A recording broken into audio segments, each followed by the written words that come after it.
Napoleon Bonaparte. The name echoes through history, synonymous with ambition, military genius, and ultimately, defeat. But before the empire, the victories, and the legend, there was a young boy born on the rugged island of Corsica. Born in 1769, Napoleon grew up in a Corsica still adjusting to French rule.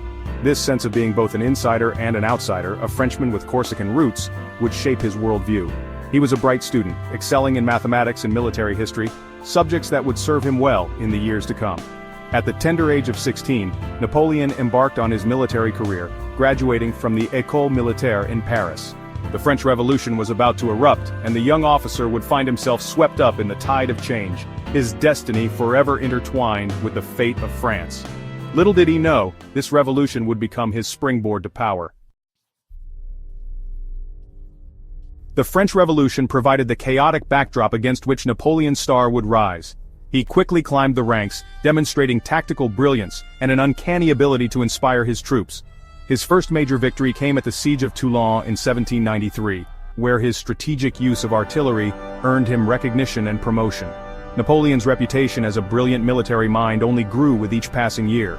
He secured victory after victory for the French Republic, his campaigns in Italy and Egypt solidifying his image as a national hero. In Italy, he outmaneuvered the Austrians, securing crucial victories at Lodi, Arcole, and Rivoli. The Egyptian campaign, while ultimately a military failure, further fueled the Napoleon myth. The image of Napoleon in Egypt, surrounded by scholars and scientists, captivated the French imagination, portraying him as not just a conqueror, but a patron of the arts and sciences. With each victory, the whispers grew louder. France needed a strong leader, a man of action. France needed Napoleon. In 1799, Napoleon seized power in a coup d'état, becoming first consul of France. He swiftly consolidated his power, establishing himself as the de facto ruler of the nation. He embarked on a series of ambitious reforms, reorganizing the French legal system with the Napoleonic Code, reforming education, and establishing the Bank of France. Napoleon's military triumphs continued.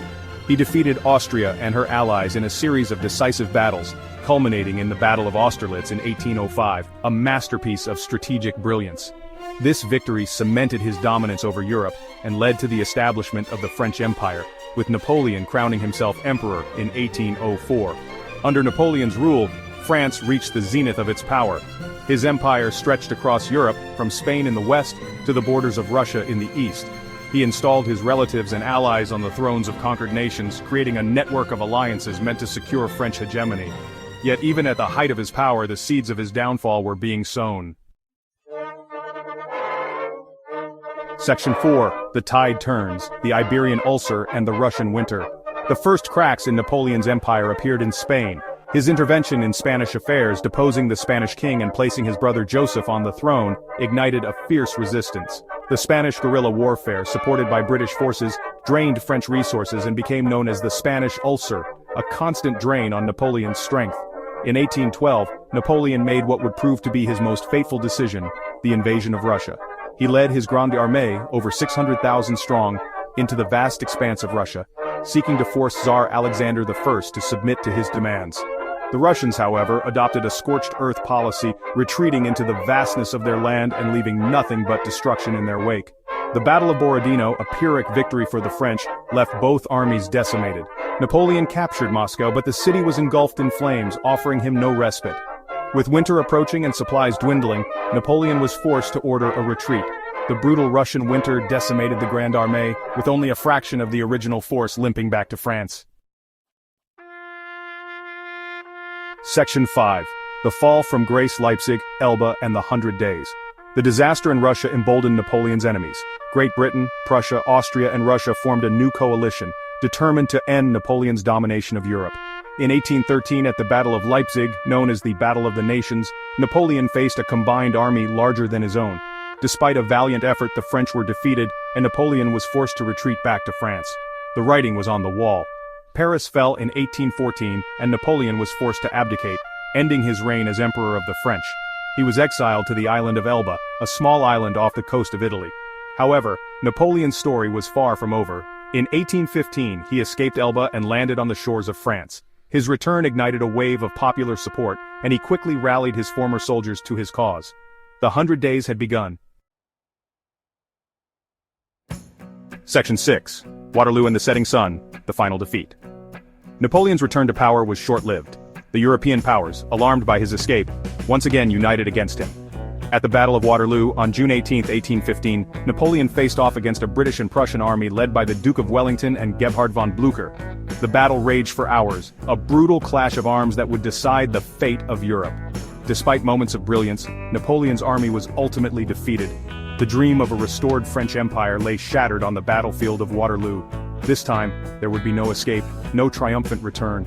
Waterloo marked the definitive end of Napoleon's reign and the Napoleonic Wars that had engulfed Europe for over a decade.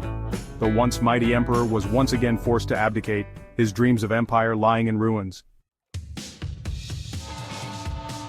Section 7. Exile and Remembrance, Napoleon's Last Years. Napoleon was exiled to the remote island of St. Helena in the South Atlantic, a far cry from the bustling streets of Paris and the battlefields of Europe. He spent his final years dictating memoirs and reflecting on his life, his triumphs, and his failures. On May 5, 1821, Napoleon Bonaparte died at the age of 51. The cause of death remains a subject of debate, with some historians suspecting arsenic poisoning. However, regardless of the cause, the world mourned the passing of a giant, a man who had reshaped the map of Europe and left an indelible mark on history. Napoleon's legacy continues to be debated today. Was he a ruthless dictator or an enlightened reformer, a military genius or a reckless gambler? Whatever the verdict, one thing is certain: Napoleon Bonaparte was a force of nature, a man who rose from humble beginnings to become the most powerful man in Europe, leaving an unforgettable mark on the world stage.